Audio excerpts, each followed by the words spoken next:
الحمد لله رب العالمين والصلاة والسلام على سيد الأنبياء والمرسلين وعلى آله وأصحابه أجمعين.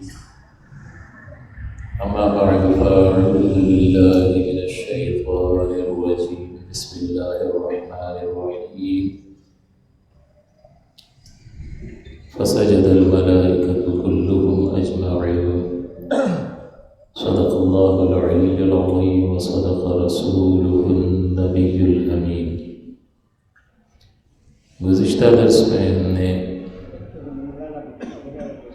شرک کے بارے میں مکمل تفصیل جانی تھی اور شرک کی اقسام آپ کی خدمت میں ذکر کی تھی کہ شرک کا لغوی معنی ہے شریک ٹھہرانا. لغوی معنی کا مطلب ہوتا ہے جو معنی ہمیں ڈکشنری میں ملتا ہے، اور اصطلاحی معنی اللہ تعالیٰ کی ذات یا اس کی صفات میں مخلوق میں سے کسی کو شریک ٹھہرانا، یہ شرک کہلاتا ہے. یہ شرک ظلم عظیم ہے، اور جو اس حالت پر دنیا سے رخصت ہو گیا تو اس کی بخشش نہیں ہوگی. یہ تفصیل بیان کی جا چکی تھی. اور پھر شرک کی دو اقسام آپ کی خدمت میں ذکر کی تھی، شرک فی الذات اور شرک فی الصفات. شرک فی الذات اللہ تعالیٰ کی ذات میں کسی کو شریک ٹھہرانا. یہ بتایا تھا کہ یہ چار طرح سے ہو سکتا ہے. اللہ کے سوا کسی کو واجب الوجود، قدیم یا لائق عبادت سمجھنا، یا اللہ کے لیے اولاد ثابت کرنا. تو تین چیزیں اللہ کے ساتھ خاص ہیں. واجب الوجود صرف اللہ کی ذات ہے، قدیم اللہ کی ذات ہے، اور لائق عبادت اللہ تعالیٰ کی ذات ہے. یہ خصوصیات مخلوق میں سے کسی کے لیے مانیں گے تو شرک فی الذات لازم آئے گا. اور اولاد ہونا یہ بندوں کے ساتھ اور مخلوق کے ساتھ خاص ہے. اولاد اگر اللہ کے لیے مانیں گے تو یہ بھی شرک فی الذات کے زمرے میں آئے گا. تو شرک فی الذات چار طرح ہوتا ہے: اللہ کے علاوہ کسی کو واجب الوجود، قدیم یا لائق عبادت سمجھنا، یا اللہ کے لیے اولاد ثابت کرنا. ان چار میں سے کوئی چیز پائی جائے گی تو آدمی شرک فی الذات کا مرتکب ہوگا اور دائرہ اسلام سے خارج ہو جائے گا. اور اگر اسی پر اس کا خاتمہ ہو گیا تو پھر ہمیشہ کے لیے جہنم. شرک فی الصفات کا مطلب ہوتا ہے کہ اللہ تعالیٰ کے جو اوصاف اور کمالات ہیں مخلوق میں ویسے ہی اوصاف اور کمالات مان لینا. اب سوال یہ پیدا ہوتا ہے کہ ہمیں بھی سمیع و بصیر بنا، اور اللہ خود بھی سمیع اور بصیر ہے، اللہ بھی زندہ ہے، بندہ بھی زندہ ہے، تو پھر فرق کس طرح سے ہوگا؟ تو آپ کو یہ بھی تفصیل بتا دی تھی کہ اللہ تعالیٰ کی ہر صفت جو ہے اس میں چار کمالات ہوتے ہیں. ہر خوبی میں چار کمالات ہوتے ہیں کہ اللہ تعالیٰ کا ہر کمال، ہر صفت، ہر خوبی اللہ کی ذاتی ہے، اس کو کسی نے دی نہیں. قدیم ہے، ہمیشہ سے ہے. لا محدود ہے، اس کی کوئی حد نہیں ہے. اور غیر فانی ہے، اللہ کی صفات پر کبھی بھی فنا واقع نہیں ہوگی. تو اللہ تعالیٰ کی جتنی بھی صفات اور کمالات ہیں وہ ذاتی، لا محدود، لا فانی اور ذاتی، قدیم، لا محدود اور غیر فانی. ذاتی، قدیم، لا محدود اور غیر فانی. اس کے مقابلے میں بندے کی ضد جو ہے، بندے کی جو صفات ہے اس میں ان چار صفات کی ضد مانیں گے کہ اللہ کی صفات ذاتی ہیں تو بندے کی صفات عطائی ہیں. ضد ہو گئی ذاتی اور عطائی.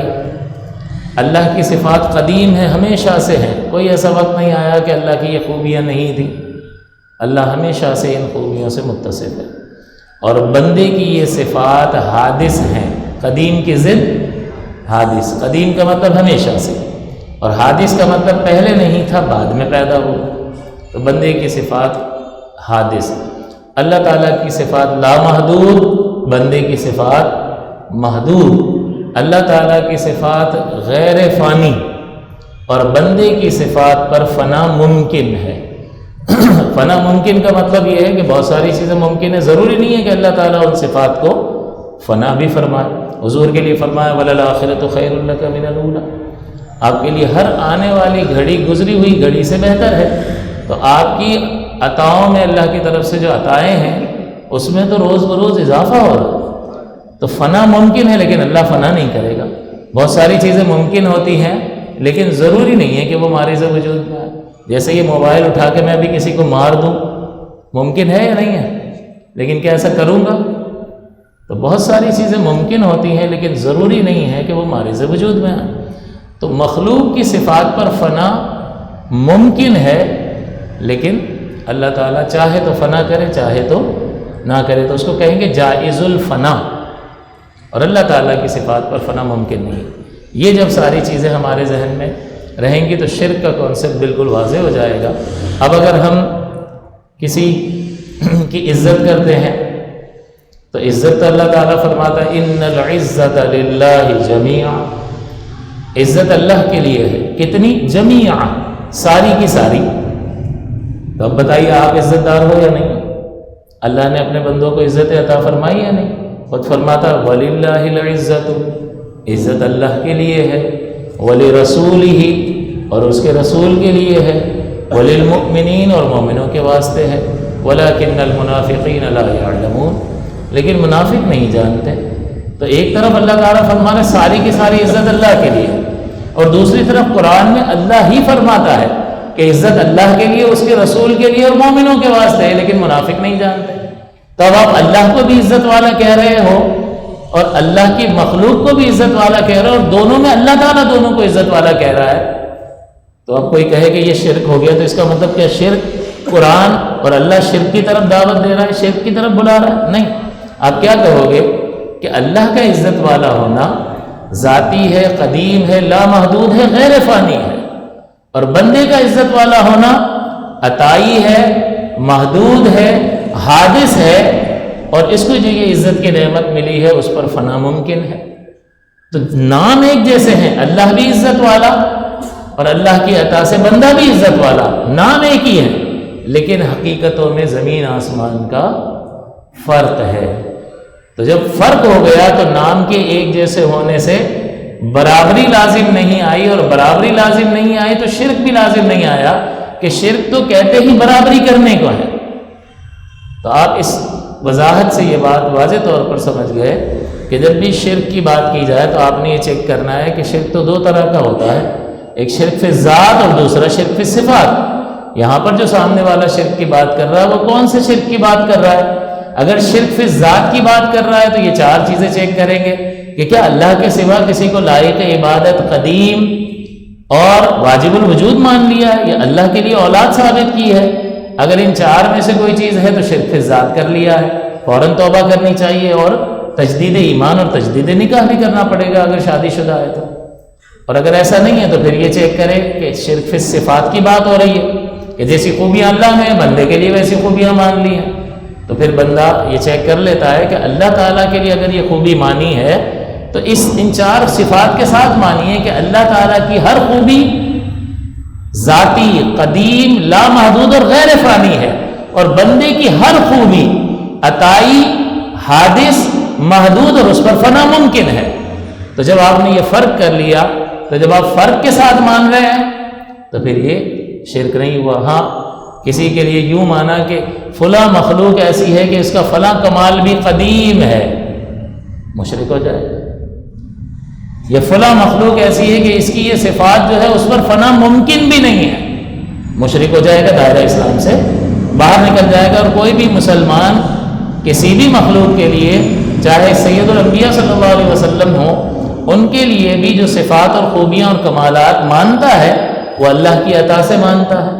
اللہ کے نزدیک اس کی کوئی نہ کوئی حد اور لمٹ ہے، اور وہ حادث ہیں، قدیم نہیں ہیں، اور ان پر فنا ممکن ہے۔ تو جب یہ چار فرق کے ساتھ حضور کے لیے صفت مان رہے ہیں تو برابری نہیں ہوئی، اور شرک تو کہتے ہی برابری کو۔ اس کے بعد جو اہم بات آتی ہے وہ ہے سجدہ کرنا۔ لائق عبادت جب بات سامنے آتی ہے کہ اللہ کے سوا کسی کو لائق عبادت سمجھنا، تو بعض اوقات ایسا ہوتا ہے کہ سمجھنے سے مراد تو یہ ہے کہ یہاں پر عقیدہ، سوچ اور فکر میں فرق ہے، لیکن بعض اوقات انسان کا عمل بھی انسان کی سوچ اور فکر کی عکاسی کر رہا ہوتا ہے. تو اگر کسی اور کو سجدہ کرتے ہوئے دکھائی دیں گے تو پھر کیا حکم لگنا چاہیے کہ شرک ہوا یا نہیں ہوا؟ تو اگر سجدہ فقط عبادت ہی کا سجدہ ہو تو اس ہیئت کو دیکھ کر یہی حکم لگے گا کہ شرک ہو گیا. لیکن سجدہ جو ہے وہ دو طرح کا ہوتا ہے، ایک سجدہ تعظیمی ہوتا ہے اور ایک سجدہ عبادت ہوتا ہے. اور سابقہ شریعتوں میں سجدہ تعظیمی جائز تھا. خود اللہ تبارک و تعالیٰ نے فرشتوں کو حکم دیا کہ آدم علیہ السلام کو سجدہ کریں. تو بتائیے اللہ تعالیٰ نے جو فرشتوں کے ذریعے سے آدم علیہ السلام کو سجدہ کروایا وہ عبادت کا سجدہ تھا یا تعظیم کا سجدہ تھا؟ آدم علیہ السلام کی فرشتوں پر اللہ نے برتری کو ظاہر فرمایا. فرشتوں نے کہا یا اللہ تو اس کو بنائے گا جو زمین پر فساد پھیلائے گا. تو اللہ نے فرمایا جو میں جانتا ہوں تم نہیں جانتے، انی اعلم ما لا تعلمون.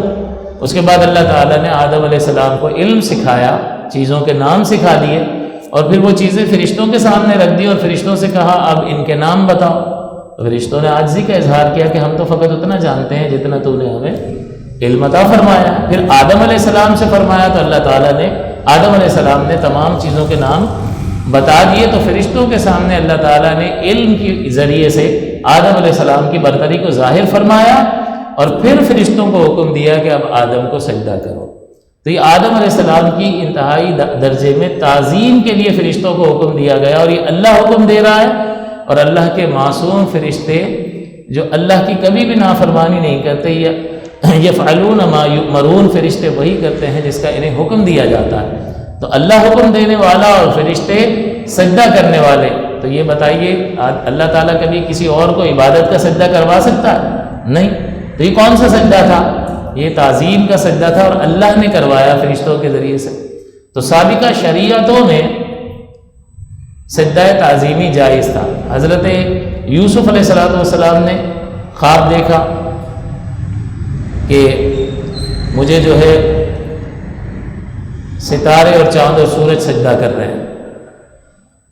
تو آپ کے والد صاحب نے منع کر دیا لا تقصص رؤیاک علی اخوتک فیکیدوا لک کیدا، کہ اپنے بھائیوں سے اس کا ذکر مت کرنا کہیں وہ تمہارے خلاف کوئی سازش نہ کرے. اور پھر ایک وقت آیا کہ جب بھائیوں نے ان کو اغوا کر لیا اور کنویں میں ڈال دیا اور آپ غلام بن کے دوسرے ملک چلے گئے، مصر چلے گئے، وہاں فروخت ہو گئے.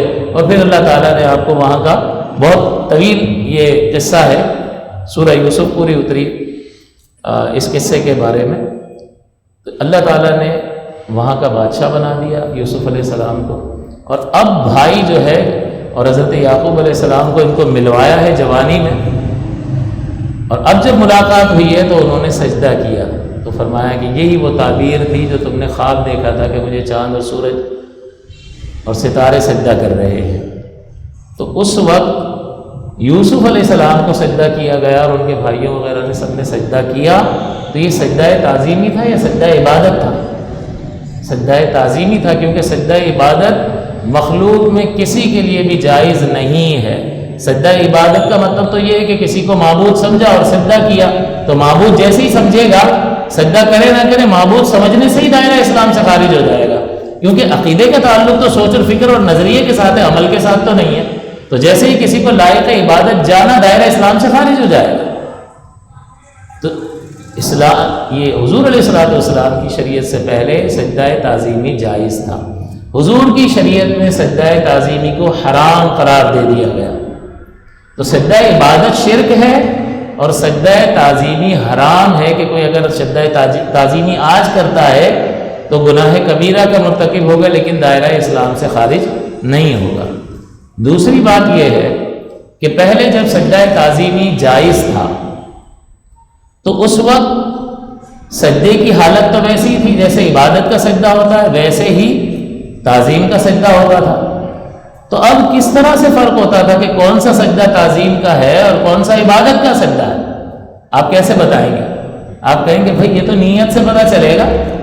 نیت سے یہ طے ہوتا تھا کہ یہ بندہ عبادت کا سجدہ کر رہا ہے یا تعظیم کا سجدہ کر رہا ہے. اور اللہ کے علاوہ مسلمان جب کسی کو سجدہ کرتا تھا تو تو ظاہر سی بات ہے اس کے سامنے اگر کوئی بزرگ ہوتا تھا اور اس کو سجدہ کیا جاتا تھا تو یہ بزرگ کا سامنے ہونا ہی اس بات کی دلیل ہوتا تھا کہ یہ تعظیم کا سجدہ ہے، اور سابقہ شریعت میں اللہ تعالیٰ نے اس کو جائز رکھا تھا۔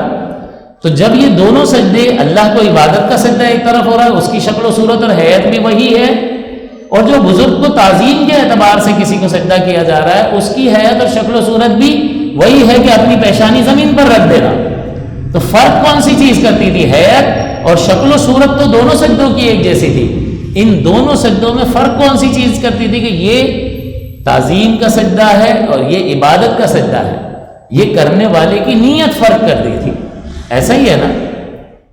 اسی طرح سے آج جب یہ سجدہ حضور کی شریعت میں حرام قرار دے دیا گیا، اب اگر کوئی شخص مزار کو سجدہ کرتا ہوا دکھائی دے تو دیکھتے ہی کیا حکم لگائیں گے؟ کیا مزار والے کو لائق عبادت سمجھ کے کر رہا ہوگا یا لائق تعظیم سمجھ کے؟ کسی بھی مسلمان سے بعید ہے کہ وہ اللہ کے سوا کسی اور کو لائق عبادت مان کے سجدہ کرے، تو وہ لازمی طور پر تعظیم کا سجدہ کر رہا ہے۔ کیا ہم دیکھتے ہی اس کو مشرک قرار دے سکتے ہیں؟ کیونکہ یہ دو سجدوں کی حالت ایک ہی جیسی ہے، اس کی دل کی نیت پر منحصر ہے، وہ بتائے گا کہ تعظیم کا سجدہ کر رہا ہے اور عبادت کا سجدہ کر رہا ہے، اور مسلمان کے حال سے یہ بعید ہے کہ وہ کسی غیر خدا کو خدا سمجھ کر عبادت کا سجدہ کرے۔ لہٰذا ایک چیز متعین ہو گئی کہ وہ تعظیم کا سجدہ کر رہا ہے، لیکن تعظیمی سجدہ سابقہ شریعتوں میں جائز تھا، حلال تھا، لیکن حضور کی شریعت میں اس کو منسوخ کر دیا گیا اور منسوخ پر عمل کرنا حرام ہوتا ہے۔ لہٰذا اگر کوئی شخص اب کسی مزار کو سجدہ کرتا ہوا دکھائی دے گا تو وہ گناہ کبیرہ کا مرتکب ہوگا، دائرہ اسلام سے خارج نہیں ہوگا۔ اس کو کہا جائے گا بھائی خدا کا خوف کرو، یہ منسوخ ہو چکا ہے اور اب تعظیمی سجدہ کسی کو نہیں کیا جا سکتا، یہ منسوخ ہو چکا ہے اور منسوخ پر عمل کرنا حرام ہوتا ہے، لہٰذا آپ توبہ کرو اور آئندہ ایسا نہ کرنا۔ اس کی اس حیت کو دیکھتے ہی شرک اور کفر کا حکم نہیں لگائیں گے، بلکہ اس کی نیت پر ڈیپینڈ کرے گا۔ جس طرح سے جب یہ سجدہ تعظیمی حلال اور جائز تھا اس وقت بندے کی نیت ان دونوں سجدوں میں فرق کر رہی تھی، اسی طرح سے جب یہ سجدہ تعظیمی حرام ہو گیا تب بھی بندے کی سجدہ کرنے والے کی نیت ہی اس چیز میں فرق کرے گی کہ تعظیم کا ہے یا عبادت کا سجدہ۔ اب اگر کوئی مزار کو سجدہ کرتا ہے اور دیکھنے والا دیکھتے ہی کہے کہ یہ مشرک ہو گیا تو اس نے تو ایک مومن کے قلب پر، دل پر حکم لگایا اور بدگمانی کی۔ آپ کو کیسے پتا چل گیا اس کی نیت کا حال؟ نبی کے لیے تو علم غیب کا انکار کرتے ہیں اور اپنے لیے مان لیتے ہیں کہ مجھے اس کے دل کا حال پتا ہے، کہ جب دو نیتیں موجود ہو سکتی ہیں تو آپ ایک کو بغیر دلیل کے متعین کیسے کر سکتے ہیں؟ جب تک سجدہ کرنے والا اس بات کو واضح نہ کرے کہ میں نے عبادت کی نیت سے سجدہ کیا ہے۔ اور مسلمان کے حال سے بعید ہے کہ وہ کسی کو معلوم سمجھ کے سجدہ کرے۔ ہم جب درس نظامی پڑھتے ہیں تو اس میں ایک فن ہوتا ہے بلاغت کا فن، عربی گرامر کے اصول و ضوابط ہوتے ہیں، اور بلاغت کے اعتبار سے زبان کے اتار چڑھاؤ اور اس فن کے اعتبار سے اس میں معاملہ ہوتا ہے۔ تو اس میں ایک جملہ ہے انبت الربیع البقلہ، کہ موسم بہار نے سبزہ اگا دیا۔ اب یہ جملہ اگر مسلمان کا ہے تو اسلام ہے، کوئی کفر کا معاملہ نہیں ہے، لیکن یہی جملہ اگر کافر بولے گا تو یہ جملہ کفر ہے۔ وجہ اس کی یہ ہے کہ مسلمان جب یہ جملہ بولے گا کہ بہار نے سبزہ اگا دیا تو وہ بہار کو مستقل بھی ذات نہیں سمجھ رہا، بلکہ اس کے ذہن میں یہ عقیدہ ہے کہ بہار میں تاثیر اللہ نے پیدا کی ہے، اور اس تاثیر کی وجہ سے جو اللہ نے پیدا کی اس بہار نے سبزہ اگا دیا۔ لیکن کافر جب یہ جملہ بولے گا تو وہ بہار کو مستقبل ذات سمجھ رہا ہوگا، مؤثر حقیقی سمجھ رہا ہوگا، اور وہ کسی اللہ کے علاوہ کسی اور کو مؤثر حقیقی سمجھنا، اثر دکھانے والا کہ بہار نے اثر کیا اور سبزہ اگ گیا۔ تو مسلمان جب یہ جملہ بولتا ہے تو اس کے مسلمان ہونے کی وجہ سے ہم یہ اندازہ کر لیتے ہیں کہ وہ اس بہار کے موسم کو مستقل نہیں مان رہا، مؤثر حقیقی نہیں مان رہا، بلکہ اللہ تعالیٰ نے اس بہار کے موسم میں یہ تاثیر پیدا کی تو اس نے سبزہ اگا دیا۔ لیکن جب کافر بول رہا ہوتا ہے تو وہ بہار کے موسم کو مؤثر حقیقی مان رہا ہوتا ہے۔ لہٰذا یہی جملہ اگر مسلمان بولے تو عین اسلام ہے، اور یہی والا جملہ اگر کافر بولے انبت الربیع البقلہ تو یہ کفر ہے۔ تو اس کا مطلب یہ کہ مسلمان کا حال ہی اس بات کو واضح کرنے کے لیے کافی ہوتا ہے کہ مسلمان کے حال سے بعید ہے کہ وہ اللہ کے سوا کسی اور کو معبود سمجھ کے اس کو سجدہ کرے۔ تو مزار کے آگے اگر کوئی سجدہ کر رہا ہے تو دیکھتے ہی شرک کا جو فتویٰ لگائے گا وہ بدگمانی کر رہا ہے۔ یا ایھا الذین آمنوا اجتنبوا کثیرا من الظن ان بعض الظن اثم ولا تجسسوا، کہ اے ایمان والو بدگمانی کرنے سے بچو، کہ اکثر گمان جو ہے وہ بعض الظن اثم، کہ بعض گمان گناہ بھی ہوتے ہیں۔ تو ہمیں پتہ نہیں ہے کہ یہ تعظیم کا ہے یا عبادت کا ہے، وہ تو کرنے والا متعین کر سکتا ہے، اور اس نے ابھی اپنی نیت بتائی نہیں ہے اور آپ اس کے قلب پر حکم لگا رہے ہیں۔ بلکہ یہاں پر ایک چیز ترجیح دینے والی موجود ہے، دو نیتوں میں سے ایک نیت کو ترجیح دینے والی ایک شے موجود ہے، اس شخص کا مسلمان ہونا۔ تو مسلمان جب سجدہ کر رہا ہے تو یہ بعید ہے کہ وہ قبر والے کو خدا سمجھ کے سجدہ کر رہا ہو۔ تو اب ہم کہیں گے کہ یہ منسوخ پر عمل کر رہا ہے، سجدہ تعظیمی منسوخ ہو چکا حضور کی شریعت میں، اور اب کسی کو بھی سجدہ کرنا حرام ہے، گناہ کبیرہ ہے۔ لہٰذا سجدہ کرنے سے انسان دائرہ اسلام سے خارج نہیں ہوگا، بلکہ گناہ کبیرہ کا مرتکب ہوگا اور اسے اس سے توبہ کرنی چاہیے۔ بزرگوں نے لکھا ہے کہ جب مزار پر جائیں تو مزار کے آداب میں سے ہے، صاحب مزار کے آداب میں سے ہے کہ 4 ہاتھ کے فاصلے پر کھڑا ہو۔ تو 4 ہاتھ کے فاصلے پر کھڑا ہوگا تو بوسہ بھی نہیں دے سکے گا، کیونکہ آدمی اتنا لمبا تو نہیں ہوتا کہ وہ بوسہ دے سکے۔ تو 4 ہاتھ کے فاصلے پر رہنے کا حکم اسی لیے دیا ہے کہ ادب اور تعظیم اور احترام کے ساتھ دور کھڑا ہو، اور جو فاتحہ وغیرہ ایصال ثواب کرنا ہے وہ کرے، اور بزرگ کے وسیلے سے دعا کرے کہ اللہ تعالیٰ کی رحمتوں کا نزول اس مقام پر ہو رہا ہوتا ہے، تو اس رحمت سے اس مزار پر آنے والے کو بھی فائدہ حاصل ہو جاتا ہے۔ لیکن نہ قبر کو ہاتھ لگائے اور نہ ہی اس کو بوسہ دے، کہ یہ خلاف ادب ہے۔ تو سجدہ تعظیمی کے بارے میں نے آپ کی خدمت میں ذکر کر دیا کہ سجدہ تعظیمی پہلی شریعت میں جائز تھا، حضور کی شریعت میں یہ منسوخ ہو چکا، اس پر عمل کرنا حرام ہے، گناہ کبیرہ ہے، شرک اور کفر نہیں ہے، جب تک کہ بندہ عبادت کی نیت سے غیر خدا کو سجدہ نہ کرے، اور کوئی بھی مسلمان ایسا کام نہیں کر سکتا۔ ایک اور بات وہ یہ کہ اللہ تبارک و تعالیٰ نے بہت ساری جسم کی حالتوں کو عبادت کے لیے مخصوص فرمایا ہے۔ حیض کو وضع بدن بھی کہتے ہیں، یعنی حیض بدن اور وضع بدن، اور وضع کی جمع اوضاع ہوتی ہے، اوضاع بدن۔ تو اللہ تعالیٰ نے ہماری اس حالت کو بھی عبادت کے لیے خاص فرمایا ہے یا نہیں؟ نماز میں ایسے کھڑے ہوتے ہیں یا نہیں؟ سمیع اللہ لمن حمیدہ ایسے بھی کھڑے ہوتے ہیں۔ اس حالت ہمارے بدن کی اس حالت کو بھی عبادت کے لیے خاص فرمایا، رکوع کی حالت کو اپنے لیے عبادت میں مقرر فرمایا، سجدے کی حالت کو مقرر فرمایا، التحیات کی حالت کو، اس وضع بدن کو، اس طرح سے بیٹھنے کو عبادت کے لیے مقرر فرمایا، اور طواف کی حالت کو مقرر فرمایا عبادت کے طور پر۔ تو یہ اوضاع بدن ہیں، بدن کی حالتیں ہیں جس کو اللہ تعالیٰ نے اپنی عبادت کے لیے خاص فرمایا۔ اگر بندہ یہ حالتیں کسی اور کے لیے اختیار کرے تو کیا مشرک اور کافر ہو جائے گا؟ انشاءاللہ اگلے درس میں اس تمام چیز کی وضاحت ہوگی کہ ہاں بعض اوقات ایسا ہوگا کہ وہ حرام ہوگا کہ سجدہ جو ہے اس میں نیت نہیں پوچھی جائے گی، سجدہ جو ہے وہ کسی کو بھی نہیں کیا جا سکتا۔ یہ بدن کی حالت جو ہے وہ بندہ اپنے کام کاج میں بھی اختیار نہیں کرتا، لیکن سیدھا کھڑا ہو کے اپنے کام کرتا ہے یا نہیں کرتا؟ تو بندہ کہے کہ نماز بھی پڑھ رہا ہے اور سیدھا ویسے بھی کھڑا ہوا ہے تو مشرک ہو گیا۔ اس وضع بدن کو، بدن کی اس حالت کو اللہ نے عبادت کے لیے خاص رکھا تھا، اور تم ایسے سیدھے کیوں کھڑے ہو؟ تو بھائی کیا ٹیڑھے کھڑے ہو جائے؟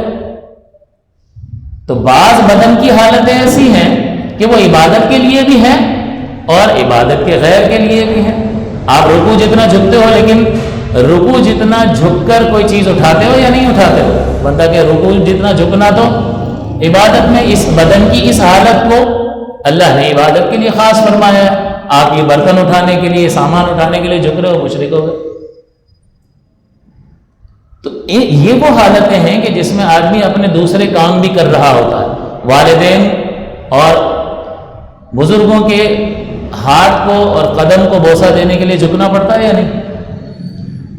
اور یہ سعادت کی بات ہے، تو کیا کوئی بندہ یہ کہے گا اپنے والدین کو کہ والدہ کے قدم چومنے ہو تو اماں ذرا اپنا پیر اوپر کر کے میرے منہ کو لگا دینا، جھکنا نہ پڑے، کہیں مشرک نہ ہو جاؤں، جھکنا تو پڑے گا نا۔